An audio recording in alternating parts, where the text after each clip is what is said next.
Welcome to Roughing It with Ruth, the channel where everything is a bit rough around the edges. This is all the stuff that I'm going to be taking with me on the OTTER trail, which is a 5-day, 4-night hutted trail.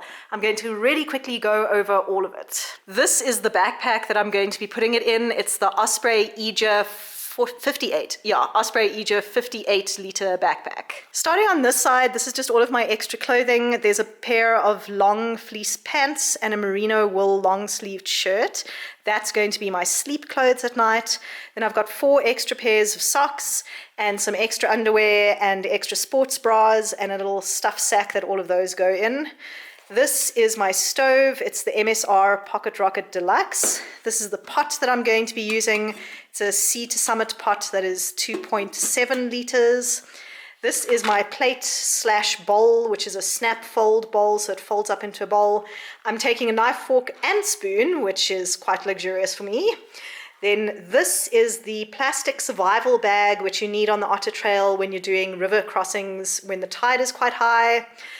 This section is all of my electronic and camera gear. This is my GoPro with a hand strap. I'm also going to be taking this camera that I'm filming on right now, which is the Sony RX100 Mark VII.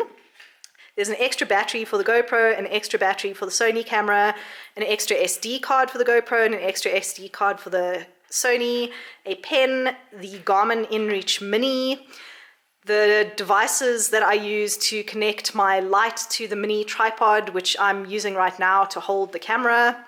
This is the Photix light that I use at night, my 20,000 milliamp hour battery bank. I've got a couple of lens wipes for my cameras and also for my glasses that I wear, all of the cables that I need for charging everything, and all of my camera gear and most of this gear goes into this fanny pack, which I wear on my front so that I can have easy access to it. Then over here, this is my rain jacket. It's the First Ascent rucksack poncho, so it goes over my backpack when it's raining as well. This, I am not 100% sure if I'm going to be taking along or not. I'll put in text on the screen whether I take it, but this is some rope which might be useful for river crossings, but I'm not sure if I'm going to be taking this. Then these are my water bottles. This one is a Solomon one, which has a built-in filter. This is just a regular sports water bottle, and a silicone soft flask which can take hot water as well. This section over here is all of my first aid kit. The little black bag is what everything goes into. These are just a couple of plasters and various wound dressings, some gauze, a CPR mask, 4 different crepe bandages, a tourniquet, a little mini first aid information pack, some alcohol swabs for cleaning things, some after sun gel, some muscle gel, and some muscle patches, a space blanket, and some gloves. Then over here we have all of my toiletries and my repair kit as well. So I've got a mini sewing kit, a mini Swiss Army knife, a extra shoelace, some duct tape and safety pins, some string, a small little scalpel blade, and some cable ties. Then I also have this little Sea to Summit washing line, which is basically just a thin string thread, which is what I usually take instead of a proper rope, just in case we need to tie something up. This is the sunscreen that I'm going to be taking. I have a couple of chemical heat pads, 2 little compressed towels that I use as washcloths, some anti-chafe gel, some insect repellent, some biodegradable soap, a small mirror, a pair of nail clippers, my toothbrush, toothpaste and floss, some feminine hygiene products, and some wet wipes.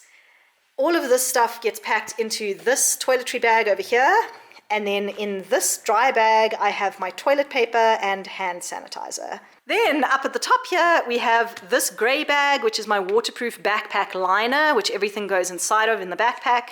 These are my 2 tracking poles, which I use while I'm hiking. One of them has some extra duct tape wrapped around it. Both of these things are Monbel down blankets, which I use both as blankets and as ponchos instead of a jacket. And the lower, bigger one can also be clipped into the shape of a sleeping bag, and I use that as an outer shell for my actual sleeping bag, which is the Sea to Summit Spark 2 sleeping bag. All of these things here look quite big and bulky, but they can be compressed down really, really small, and they're extremely lightweight. Then over here we have all of my food. I'm not going to go too in depth on what I'm taking because I've made a whole separate video about that. I will link that at the top of the screen, and I will put a link in the video description to that video if you're interested in exactly what I'm taking.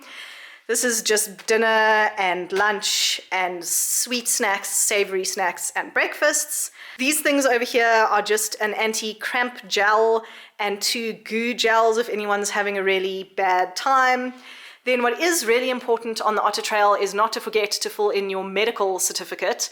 That is a new thing, I think, as of April this year. That needs to be filled in by a doctor, otherwise you will not be allowed to hike the trail. And then this packet is what all the food goes inside of, and I have a Ziploc trash bag as well. And that is all of the gear that I am taking on the Otter Trail. I'm going to pack it all up into the backpack, and then I'll show you what the backpack looks like. So this is the backpack when it is fully packed. Oh gosh. This is the backpack when it is fully packed. And this is the little fanny pack with the cameras and my trekking poles I'm obviously going to be using. The one thing I did forget to mention that I am taking with are my Crocs as camp shoes, because we are going to be doing quite a lot of river crossings. So I anticipate that my hiking shoes are probably going to be wet by the time we arrive at camp, and I think I will want some dry footwear for hanging out in. Off onto the Otter Trail. So excited! Thank you so much for watching this video. If you'd like to see more from me, then you can click on my channel name to see videos that I've made in the past, or you can subscribe to my channel to see videos that I'm going to make in the future.